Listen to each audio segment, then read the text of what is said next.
আসসালামু আলাইকুম। আজকের বাংলা নিউজে সবাইকে জানাচ্ছি স্বাগতম। শুরুতে জানাচ্ছি বিশ্ব আলোচিত খবরের সংবাদ শিরোনাম। আজকের বাংলা নিউজের সাথেই থাকুন। আন্তর্জাতিক জলসীমা থেকে ৪৭ দেশের অন্তত ৪৪৩ জন স্বেচ্ছাসেবীকে ইসরায়েলি নৌবাহিনী বেআইনিভাবে অপহরণ করেছে বলে অভিযোগ করেছে গ্লোবাল সুমুদ ফ্লোটিলা। ইউরোপের ক্রমবর্ধমান সামরিকীকরণে কঠোর জবাব দেওয়ার হুঁশিয়ারি দিয়েছেন রাশিয়ার প্রেসিডেন্ট ভ্লাদিমির পুতিন। ভেনেজুয়েলার প্রতিরক্ষা মন্ত্রী জেনারেল ভ্লাদিমির পাদ্রিনো বলেছেন, দেশটির উপকূলের কাছে 5টি মার্কিন যুদ্ধ বিমান শনাক্ত করা হয়েছে। ফিলিস্তিনের গাজাবাসীর জন্য ত্রাণ নিয়ে যাওয়া গ্লোবাল সুমুদ ফ্লোটিলা নৌবহরের একটি জাহাজে জলকামান ছোড়া হয়েছে। ধারণা করা হচ্ছে ইসরায়েলি বাহিনী একটি জাহাজ জলকামান ছুড়েছে।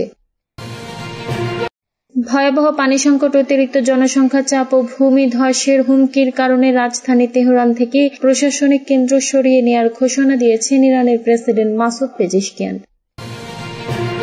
গাজাবাসীর জন্য মানবিক সহায়তা বহনকারী গ্লোবাল সুমুদ ফ্লোটিলাকে আন্তর্জাতিক জলসীমায় ইসরায়েলি দখলদার বাহিনী কর্তৃক আটক করার ঘটনায় বাংলাদেশ সরকার গভীর নিন্দা জানিয়েছে। এতক্ষণ শুনছিলেন বিশ্ব আলোচিত খবরের সংবাদ শিরোনাম, এবার বিস্তারিত। ৪৭ দেশের ৪৪৩ স্বেচ্ছাসেবীকে অপহরণের অভিযোগে ইসরায়েলের বিরুদ্ধে আন্তর্জাতিক জলসীমা থেকে ৪৭ দেশের অন্তত ৪৪৩ জন স্বেচ্ছাসেবীকে ইসরায়েলি নৌবাহিনী বেআইনিভাবে অপহরণ করেছে বলে অভিযোগ করেছে গ্লোবাল সুমুদ ফ্লোটিলা। সংগঠনটির দাবি, গাজামুখী মানবিক সহায়তা বহনকারী ফ্লোটিলা জাহাজগুলোর উপর হামলা চালিয়ে স্বেচ্ছাসেবীদের আটক করা হয়েছে। তাদের বিবৃতিতে বলা হয়, জাহাজগুলোতে খাদ্য, শিশুদের দুধ, ওষুধ এবং বিভিন্ন দেশের স্বেচ্ছাসেবী ছিলেন। ইসরায়েলি নৌবাহিনী এসব জাহাজে জলকামান নিক্ষেপ করে দুর্গন্ধযুক্ত পানি ছিটায় এবং যোগাযোগ ব্যবস্থা বিচ্ছিন্ন করে দেয়। এরপর ৪৪৩ জনকে জোরপূর্বক তাদের জাহাজ থেকে সরিয়ে সামরিক জাহাজে MSC জোহানেসবার্গে নিয়ে যাওয়া হয়। আইনি সহায়তাকারী প্রতিষ্ঠান আদালা জানিয়েছে, আটক স্বেচ্ছাসেবীদের বিষয়ে সীমিত তথ্য পাওয়া গেছে এবং স্পষ্ট নয় যে তাদের আস্তদ বন্দরে নেওয়া হয়েছে কিনা। সংগঠনটির দাবি, আন্তর্জাতিক জলসীমায় মানবিক সহায়তা বহনকারী নৌযান আটক করা আন্তর্জাতিক আইন লঙ্ঘন ও যুদ্ধাপরাধের শামিল। গ্লোবাল সুমুদ ফ্লোটিলা জানিয়েছে, আমরা বিশ্বের সব সরকার, আন্তর্জাতিক সংস্থা ও নেতাদের আহ্বান জানাই যেন অবিলম্বে অপহৃত ব্যক্তিদের নিরাপত্তা নিশ্চিত করে মুক্তির ব্যবস্থা করা হয়। এদিকে ফরাসি পতাকাবাহী মিকেনো জাহাজটি ফিলিস্তিনি জলসীমায় প্রবেশ করেছে বলে ধারণা করা হলেও এর সঙ্গে যোগাযোগ নেই।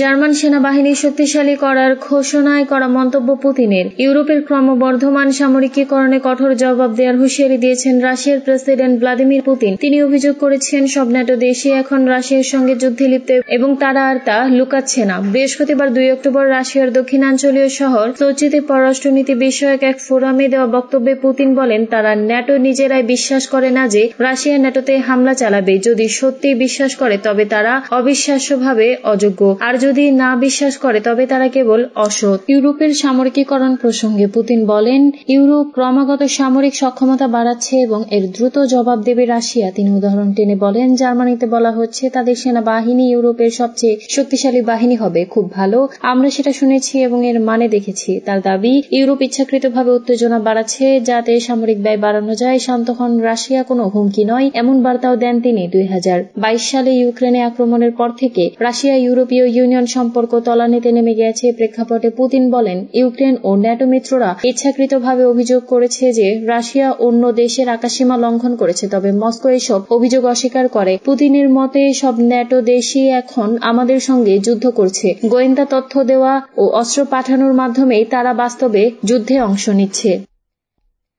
উপকূলের কাছে মার্কিন যুদ্ধবিমান দেখে দাবি ভেনেজুয়েলার প্রতিরক্ষা মন্ত্রী জেনারেল ভ্লাদিমির পাদ্রিনো গতকাল বৃহস্পতিবার বলেছেন, দেশটির উপকূলের কাছে 5টি মার্কিন যুদ্ধবিমান শনাক্ত করা হয়েছে। এই ঘটনাকে তিনি যুক্তরাষ্ট্রের পক্ষ থেকে এক ধরনের হুমকি বলে আখ্যা দিয়েছেন। রাষ্ট্রীয় টেলিভিশনে প্রচারিত এক ভাষণে ভ্লাদিমির পাদ্রিনো বলেন, সাম্রাজ্যবাদী এই যুদ্ধবিমানগুলো ভেনেজুয়েলার উপকূলের কাছে চলে আসার দুঃসাহস দেখিয়েছে। একটি বিমান সংস্থার মাধ্যমে যুদ্ধবিমানগুলোর তথ্য নিয়ন্ত্রণ কক্ষে জানানো হয়েছে বলে উল্লেখ করেছেন তিনি।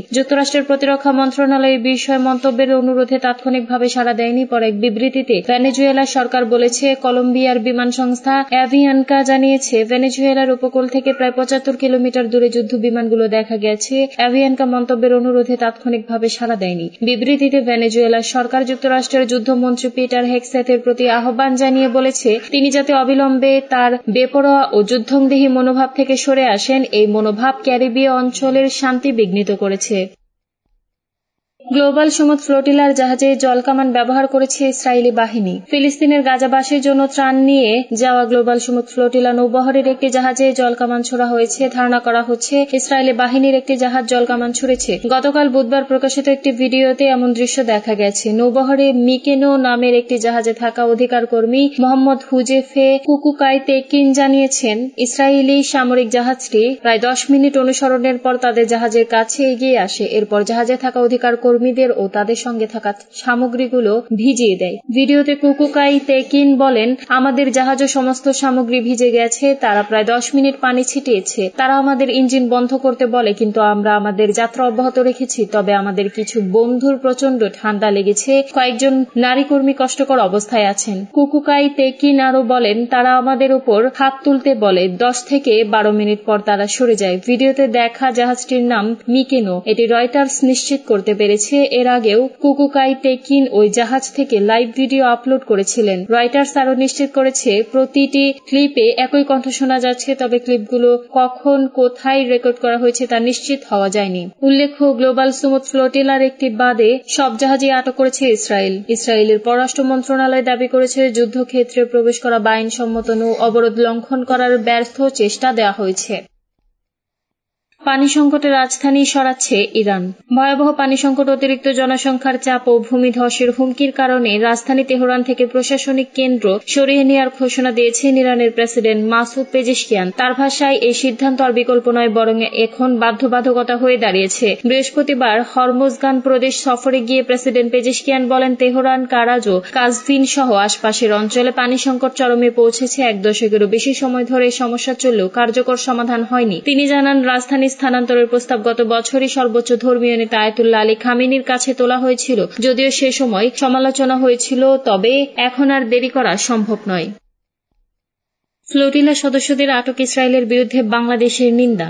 গাজাবাসীদের জন্য মানবিক সহায়তা বহনকারী গ্লোবাল সমুদ্র ফ্লোটিলাকে আন্তর্জাতিক জলসীমায় ইসরায়েলি দখলদার বাহিনী কর্তৃক আটক করার ঘটনায় বাংলাদেশ সরকার গভীর নিন্দা জানিয়েছে। এ ঘটনাকে আন্তর্জাতিক আইনের ঘোর লঙ্ঘন এবং যুদ্ধাস্ত্র হিসেবে ক্ষুধাকে ব্যবহারের ন্যাক্কারজনক উদাহরণ হিসেবে উল্লেখ করেছে বাংলাদেশ। শুক্রবার 3 অক্টোবর বাংলাদেশের পররাষ্ট্র মন্ত্রণালয়ের পক্ষ থেকে এক বিবৃতিতে এই নিন্দা জানানো হয়। পাশাপাশি বাংলাদেশ সরকার অবিলম্বে সকল আটক মানবাধিকার কর্মী ও শান্তিকামী কর্মীদের নিঃশর্ত মুক্তি ও তাদের নিরাপত্তা ও সুস্থতা নিশ্চিত করার দাবি জানিয়েছে। বিবৃতিতে ইসরায়েলকে অবিলম্বে গাজা ও পশ্চিম তীর থেকে বেআইনি দখলদারিত্বের অবসান, আন্তর্জাতিক মানবাধিকার আইন মেনে চলা এবং গাজায় চলমান গণহত্যা ও মানবিক অবরোধ বন্ধ করার আহ্বান জানিয়েছে বাংলাদেশ। বাংলাদেশ বলেছে, মানবিক সহায়তা বহনকারী এই ফ্লোটিলা বিশ্ববাসীর ফিলিস্তিনি জনগণের প্রতি সংহতির প্রতীক। ইসরায়েলকে অবশ্যই গাজায় সহায়তা পৌঁছাতে নিরবচ্ছিন্ন প্রবেশাধিকার নিশ্চিত করতে হবে, যেখানে সাধারণ মানুষ এখনো জীবন মর্যাদা ও জীবিকার মৌলিক অধিকার থেকে বঞ্চিত হচ্ছে দখলদার বাহিনীর কারণে। বাংলাদেশ সরকার ও জনগণ ফিলিস্তিনি জনগণের এই ভয়াবহ দুর্দশা ও অব্যাহত কষ্টের সময় তাদের সঙ্গে অবিচল সংহতি প্রকাশ করেছে।